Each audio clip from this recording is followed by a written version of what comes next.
um, where do I start?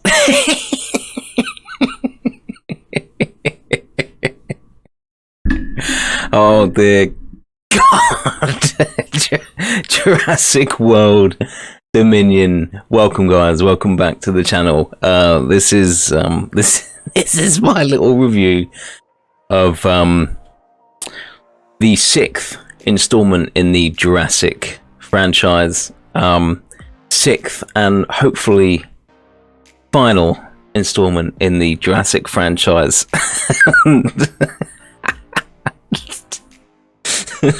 No. I want to start off by saying I did want to see this movie because I love Jurassic Park. Okay, I love Jurassic Park. Don't get me wrong, and I'm a fan of Jurassic Park 1, 2, and 3. I know a lot of people don't like Jurassic Park 3. I really enjoyed it. I think they did a good job of making you hate a couple of the main characters.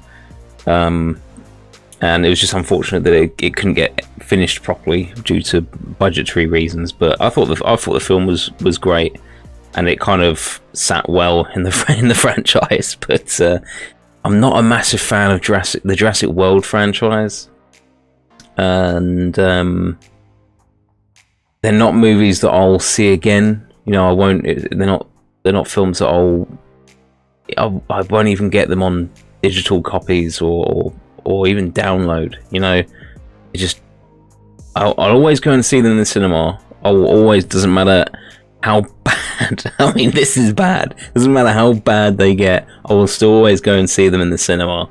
Okay, that's what I will do. But I'll never pay money to own a copy. So, my friend yesterday, kind of midway through the day, was asking, come on, dude, when are we going to go see Jurassic World? Come on, man, it's time. And I was a bit short on cash at the moment, so I said, whenever I can get some money, mate, whenever I can get some money.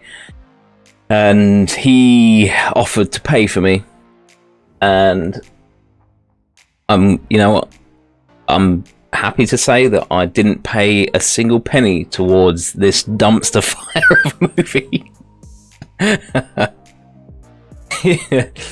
The cash didn't come out of my pocket, so that's a bonus. That's a positive to this film, because there aren't any in the actual movie itself.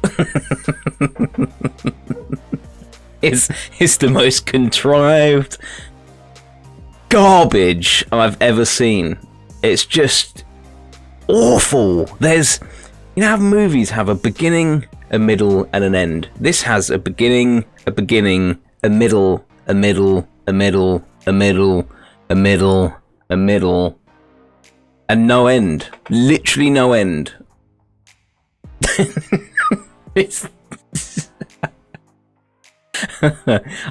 I'm not going to go through the movie like bit by bit. I want to go over what I hated about it. Don't get me wrong, it was entertaining to watch. Okay, if you want to just go out and see an entertaining movie, you like dinosaurs, then go see it. If you want to go out and watch it because you love the franchise, I would probably say don't. Don't. I don't honestly know where to start. There's so much wrong with it. I guess I could start with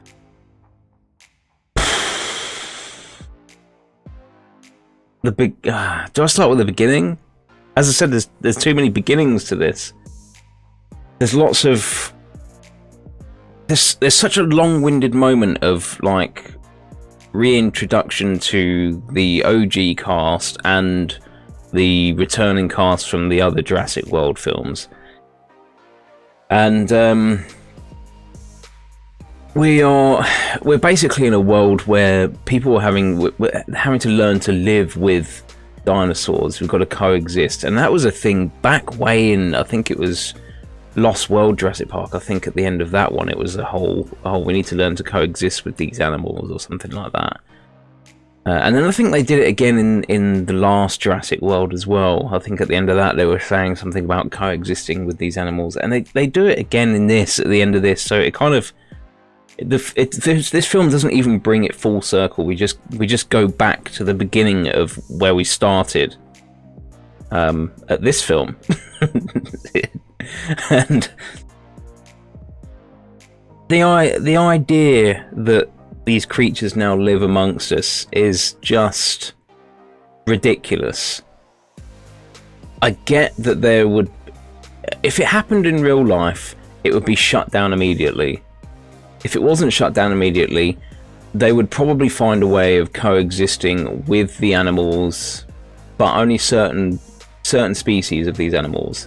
You know, we're led to believe in this that raptors can, run rife. You know, they're allowed to just be amongst nature, humans. T-Rexes, we're led to believe that they can just wander around and eat what they want, and no one gives a damn. It's just stupid. The whole idea that Chris Pratt, his character, has some control over how dinosaurs react to him is ridiculous. It's almost with every dinosaur it happens. I literally, when we sat down in the cinema, I said to my friend, I said, I'm going to count how many times he does this in the film, right? I get it, they did it in the first Jurassic World. It kind of made sense because he was trying to train raptors. I get it. But that's only going to last so long, isn't it? Let's be honest about this. And it wouldn't happen anyway. So, I did count. And it happened 6 times. Not just from Chris Pratt's character, but multiple other characters do it. And them 6 times aren't even counting how many of the characters were doing it at that time. Almost in every scene that they do this, almost every character in that scene is doing it as if they just kind of look at Chris Pratt and he's doing this, right? And they're like, oh, I should do that too. maybe that's a thing. Maybe that stops a velociraptor from slicing my neck open. No, it doesn't. It just doesn't happen. If a dinosaur is hungry, it's going to feed. That simple. It doesn't matter if your hand's out, it's going to bite the fucker off. So that was it. Before we even went to the film, I said, I really hope they don't do all that crap. And then the trailer came out and they were doing it in the trailer, and I just thought, oh, fuck, just leave it be. Come on. And again, there was so much stuff in the trailer that wasn't even in the film. The T-Rex in the open air cinema and the kid being there, that wasn't in the film. There's loads of footage in the trailer that wasn't in the film, which I kind of feel like I know they do it all the time with trailers, but it's not as much as they've done with this. I just kind of feel like it's a bit of false advertising, to be honest. But hey, who am I? Hey, who am I to care? But even the CGI. Where they do well in this with the CGI is at night time. But during the day, the graphics are terrible. The graphics, they haze everything. Like, everything's got, most of the time when you see the dinosaurs during the day in this, the sun is partially in the sky. It's kind of like dawn dusk time, and they give everything this haze wash, and it just looks awful. It looks absolutely terrible. And I think you can see it in the trailer as well. There's some bits in the trailer where you see this hazy wash over everything, almost like a glare, sun glare, and it just doesn't. It looks like a documentary from the History Channel or something. But then when it goes to the nighttime shots, the CGI is really good, but you can hide a lot of stuff with nighttime shots. And I know they did use a lot of animatronics I mean, they used quite a few animatronics in this. You can tell in a couple of scenes. There was one scene which is kind of like a nod back to the first Jurassic Park, where this Jeep gets flipped over. That scene's just ridiculous. The Jeep gets flipped over, and the apex, I think is it the Giganosaurus or something? Or Giganosaurus is there, another apex predator, and it just kind of, it's a rehash of the scene in Jurassic Park 1 where the Ford Explorer gets flipped upside down with the kids in. And it's not a good rehash, but they use an animatronic in that, and the animatronic is amazing, really good. I'm assuming Stan Winston Studios did that again, and it looks phenomenal. But at the beginning of the film, they use a Triceratops. They find this kind of like breeding ground where poachers or this company's doing illegal work with dinosaurs and trying to breed them or something. They got them caged, inhumanely or whatever. And there's a couple of shots with the animatronic Triceratops. It just looks awful. Just that opening scene is just terrible. They capture this one Triceratops they basically get rid of it. Like it's in its own cage. They try to release it, try to get it away from them, forgetting all the other ones that are there. But they make a way in the back of this van. There's some comedic stuff going on which doesn't hit home at all. And they're being chased by the people that run this business. And they end up chasing through, I think it was a Triceratops. I think it was just Triceratops, just a field of Triceratops. And Bryce Dallas Howard is driving, and she's kind of like constantly looking back, not looking where she's going, somehow dodging all these gigantic Triceratops, which are smashing over the enemy vehicles that are chasing them. Like they've got their eyes on the road. You're led to believe they've got their eyes on the road, and they're smashing these other cars that are giving chase all over the place. But Bryce is just like this. She's just like this, looking behind her the whole time. It's just ridiculous. And you get to see the little baby Triceratops, and the animatronic is a bit guff, to be honest. It looks really mechanical, but hey, I'd rather they use props. Because it's better for the actor anyway, and they do look better than CGI. You still can't get CGI down with dinosaurs. It just doesn't work. And then right, we get this scene with I can't remember what the dinosaur's called. Parasaurolophus, is it? Let me have a look. Parasaurolophus. Yes, it's a Parasaurolophus. Okay. Right, there's this scene with Chris Pratt. Okay, we're learning to live with dinosaurs, guys. He's on horseback with like 4 other guys. Okay, obviously they're on their own horses, and they're basically herding these Parasaurolophuses.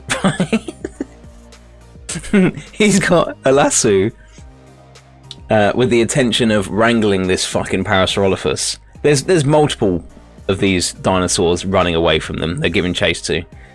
And obviously we're latched onto Chris Pratt's character, Owen. And I have no idea what his plan was. Once he'd lassoed this Parasaurolophus, what was he going to do? Do you remember was it Jurassic World? No, not Jurassic World. Lost World, Jurassic Park. They do the exact same thing. They lasso these Parasaurolophuses. Okay, I think there's like 6 to 8 people holding this dinosaur, and it just throws them around like they're nothing. Chris Pratt, though, no, he's the guardian of the galaxy. Goddammit, this guy and his rope. I don't know what he thought he was going to do once he'd got that rope around that dinosaur's neck, but there's no way he's holding that by hand. Yet somehow he does. Yeah, because out of nowhere, conveniently, there's a tree stump that appears. He manages to wrap this rope round this tree stump, and he's just kind of holding this. He's letting slip every now and then, but he's holding his own against this fucking fucking dinosaur. It's the dumbest shit. And somehow he gets enough slack on the rope again to be able to wrap it around the tree stump a bit more and contain this dino. It's dumb as hell. And then ultimately they end up taking this Parasaurolophus back. They don't say where it goes. They just take it back somewhere, I guess into a field or something. I've no idea. But they end up all the riders get back together. They got this one. I don't know what the other riders are doing. They just fucked off. They just fucked off and left him to do it on his own. They caught nothing. He caught one. No, we don't get to know where it's going. Why they bothered catching this dinosaur? Not a clue. So that happened.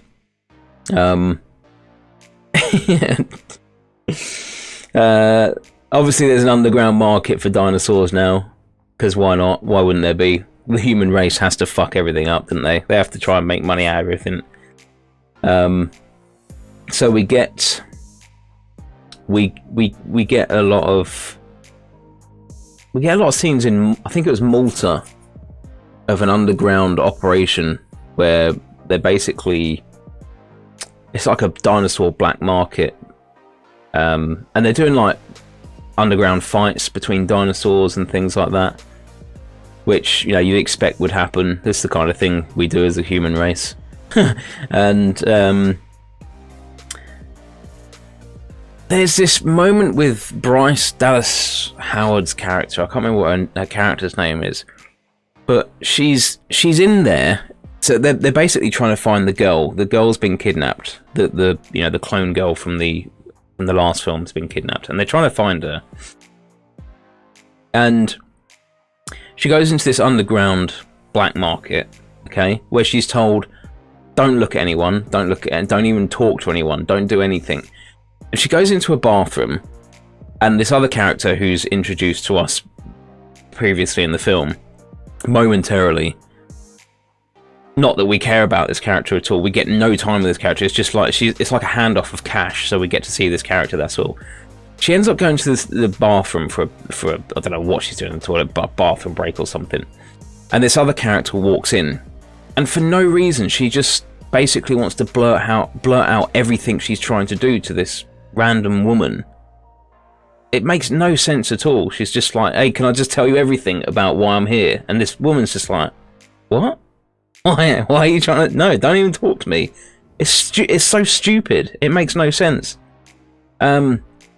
And then we get to see some more from this scene. We get to see some more, chaos ensues. Sorry, because Chris Pratt turns up and everything goes to shit as usual. And we get to see another bunch of raptors, 3 or 4 raptors that are basically guided by lasers again. With this fucking laser technology. Oh yeah, we can beam it onto any person that we want it to attack. Fuck off. That shit's just crap. Stop it. It wouldn't happen. It's just awful.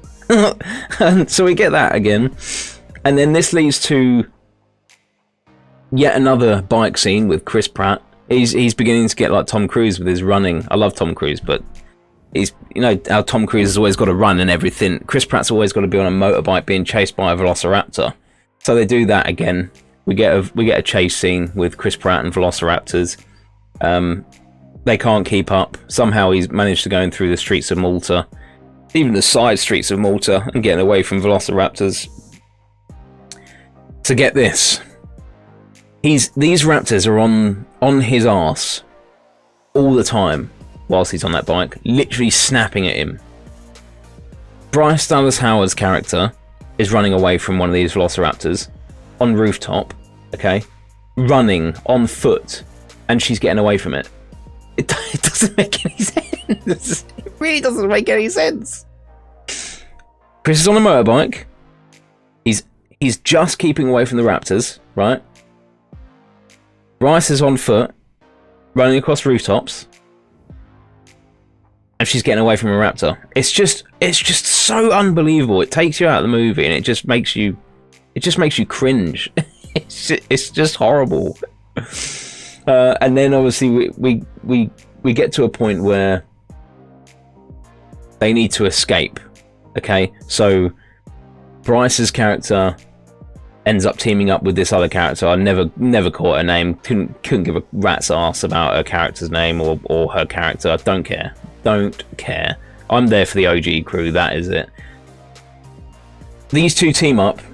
She's got a plane, obviously. The plan is to get on this plane and get away. Okay. Bryce and this woman get on the plane. They start the engine. They start taxiing down the runway. They go full power to take off. Chris Pratt comes in on the motorbike. Raptors are still chasing. Still on his arse, literally biting at the tyre. He can't get away from them. The plane is getting faster and faster, ready to take off, because as we know, a plane has to go quicker to take off. Gets to the end of the runway. It starts to lift off. Wheel comes off the ground. Somehow, Chris Pratt gets a boost of energy in this motorbike and gets away from the Raptors, gets on the back ramp and gets in the back of the plane. It's just so stupid. It's so shit. It's just, and again, it's another thing that takes you even further out of the movie.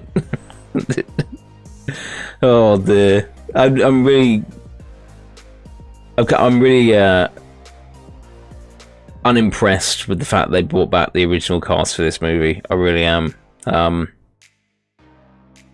We have a moment with Alan Grant and Ellie Sattler when they first meet in this, and Ellie says to him, "Oh, you haven't changed a bit," and it's like it's almost like she's saying it as if she hasn't seen him for decades, you know, as if she hasn't seen him for a lifetime.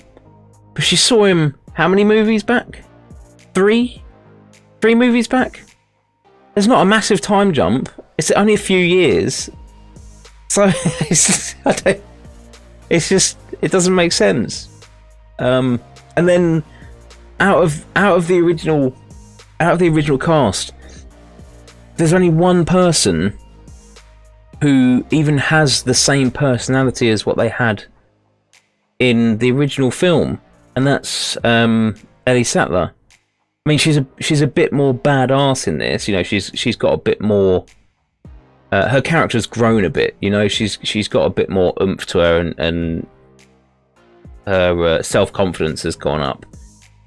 But Alan Grant, in the first like 5 minutes that we see him with Ellie Sattler, he is Alan Grant, and then at some point in the movie, his personality completely changes. He becomes.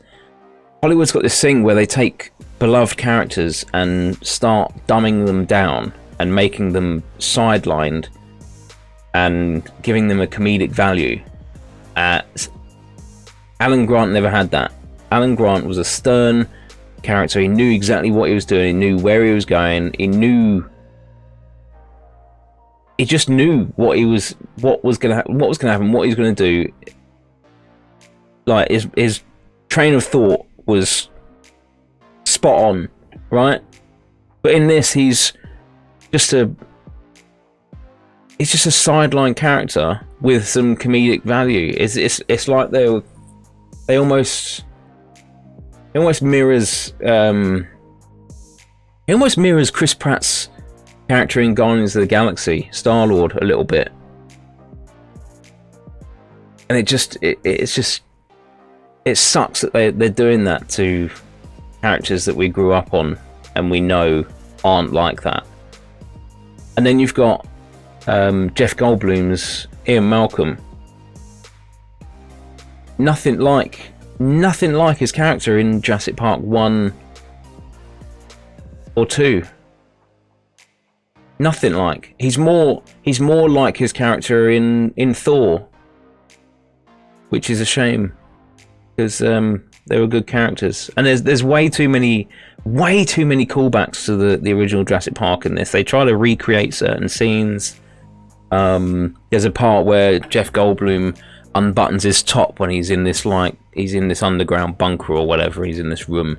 He starts unbuttoning his top, like a throwback to when he had his top open on that table in Jurassic Park 1. No need for it. It's just horrible. I could go on. I really could. Do you know what? I'm gonna go on. Oh God! If you've made it this far, you might as well stick around because there's some more horrible stuff to come. The main plot of this, okay, is that somehow these locusts have appeared, gigantic locusts, and they're eating crops, but they're only eating crops which are, natural crops. They're not eating crops that are made from seeds designed by this company called Biosyn. Now, Biosyn, I think, is in the original books.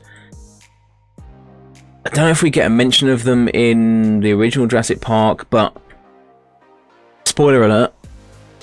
Okay, spoiler alert here, just so you know.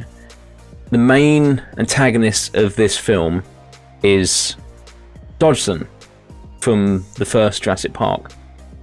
Now, in the first Jurassic Park, we don't get anything from Dodgson at all. All we know from him is that he is working for a company. He hands over, I think it was like 750 grand to Dennis Nedry to collect these embryos in this cream can. Okay, we get no information as to whether he is the owner of a business or anything like that. From what you gather, he is just a go-between guy. He's just an employee. He's a middleman. But in this, he is the owner and founder of a company called Biosyn. And he has he's got Henry Wu is back, obviously. He's got Henry Wu working for him, and he's genetically modified these locusts, and they are eating crops, okay? They basically want to try and control the world's food source. But apparently these locusts have gone out of control or something. It doesn't really make it clear. They're kind of doing what they want them to do. They're going after crops that aren't made by Biosyn. So the whole premise is they're trying to shut down this locust swarm, but they're doing what they were designed to do. But they keep saying that they've gone out of control, but it's what they were designed to do, so I don't get it.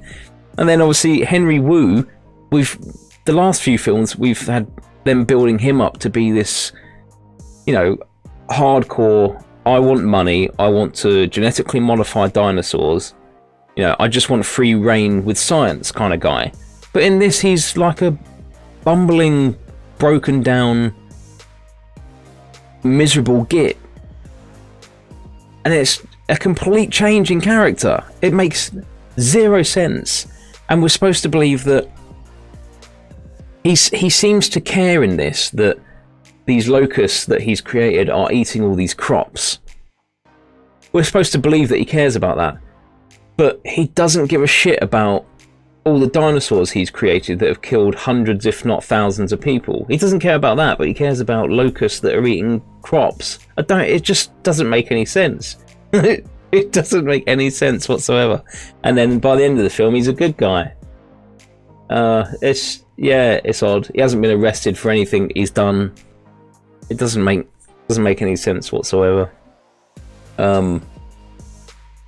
Oh man, there's too much to go over that's terrible. There's so many the plot holes in this are just running rife. The end of the movie isn't even an ending. We get to the end of the movie and it's just a full circle. We're back to square one again. Dinosaurs are living amongst us. Got to learn to live with it. There's still companies out there that want to genetically modify them, and there's still poachers around. So the end of this film doesn't do anything for you. Literally nothing. We get a forced bit of romance at the end between Ellie Sattler and Alan Grant, which, I mean, I didn't want it. It didn't make sense to be there. It looked forced. It felt forced.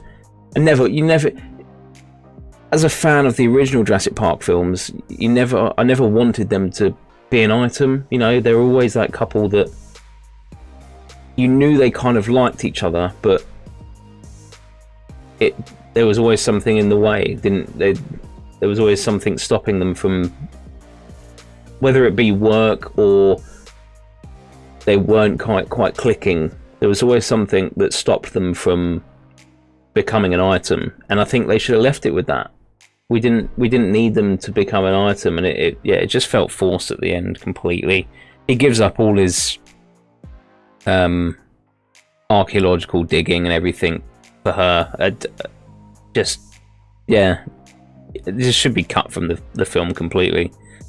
We end up with about 1,000 different characters in this movie as well. So we start off with the original 3 from the Jurassic World films. Then it opens up to the original 3 from the original Jurassic Park films, so we get 6 characters there. Then we get introduced to the bad guy. Then we get introduced to a few good guys who are working within the bad guy's business, right? So then they become kind of main cast members. We also get background characters, extras, who are just working in a control room, who get copious amounts of dialogue in this. It's just... It's so shit. It's so shit. It doesn't add anything to the film, doesn't add anything to the script or the story, but we keep getting these stupid back and forth between extras, which I don't want to see. Don't need it. It's just extending the movie for no fucking reason whatsoever. There's this guy called, I think his name was Ramsey in this. He's helping, he's basically almost like second in command in Biosyn's company to Dodgson, like his right-hand man, and he's showing around the original Jurassic Park cast, who are there on request from Ian Malcolm, who knows there's something going on and dodgy dealings going on in this company. And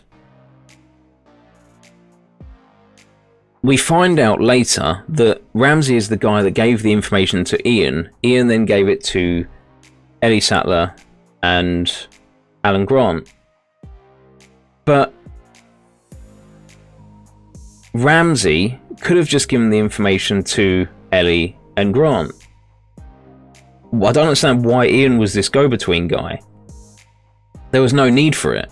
No need whatsoever, because when they get to this Biosyn tech place, Ramsey ends up being their guide. He ends up being the one that shows them around. He's second in command. He knows where all the cameras are. He'd know where all the black spots are. He could easily just give them the information, give them a security pass, and let them do what they need to do. But no, he gives the information to Ian, who then Ian gives it to them. It makes no sense at all. It's just... yeah, it's more contrived shit. Oh, God. I can't believe I sat through this film. Oh. Yeah. And again, it's a character that I don't care about. Really don't care about. Yeah, it's just... I mean, at least we get to see the Dilophosaurus again, I suppose. Oh, dear. Oh, there's this... I totally forgot about this. The bit when they're in Malta as well. When they're in Malta and all they're in that underground black market and all shit starts going... you know, hell lets loose. All the dinosaurs start escaping. And there's these 2 carnivores walking around this square, this courtyard in Malta, as Chris Pratt's riding through on his motorcycle. And there's this guy on a scooter. I think it's in the trailer as well. I'm pretty sure it's in the trailer. There's this guy on this little push scooter. He just pushes himself in between these 2 carnivores. Why would you do it? Why would you do it? As if you can't see 2 giant carnivores either side of you. And he gets eaten. It's just shit. It's so shit. Oh, God.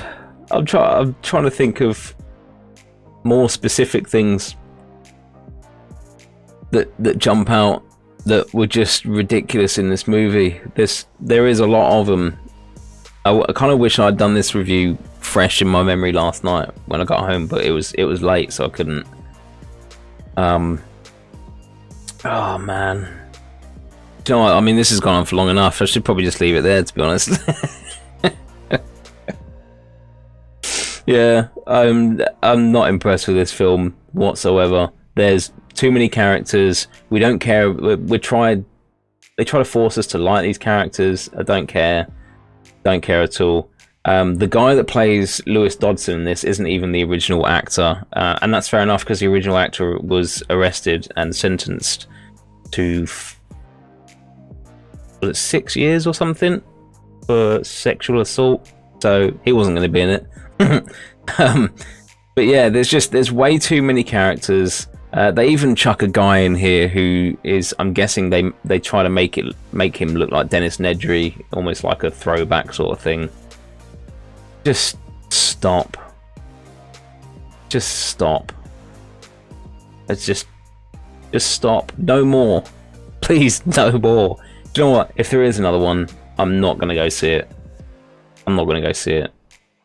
It's just they're just awful. They're just awful. Absolutely awful.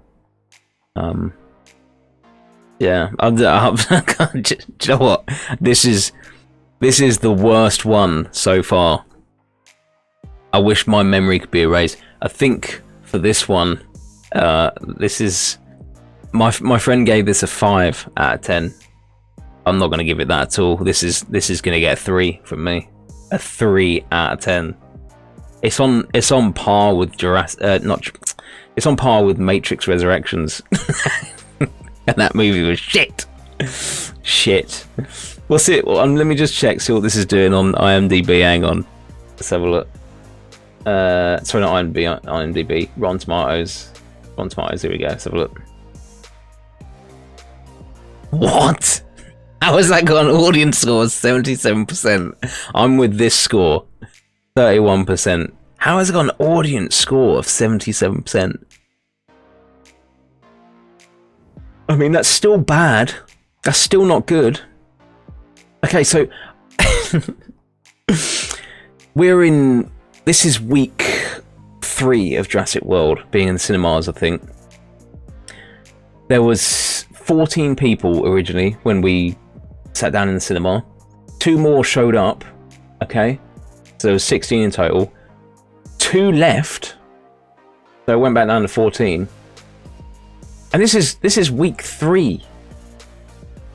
Is this week 3 of Jurassic? Is this week 3 of Jurassic World? Let's have a look. Jurassic World release. 11th of June. Where are we at now? 29th. So yeah, week 3. We're midway through week 3 on Jurassic World, and there was 14 people in the cinema in this showing.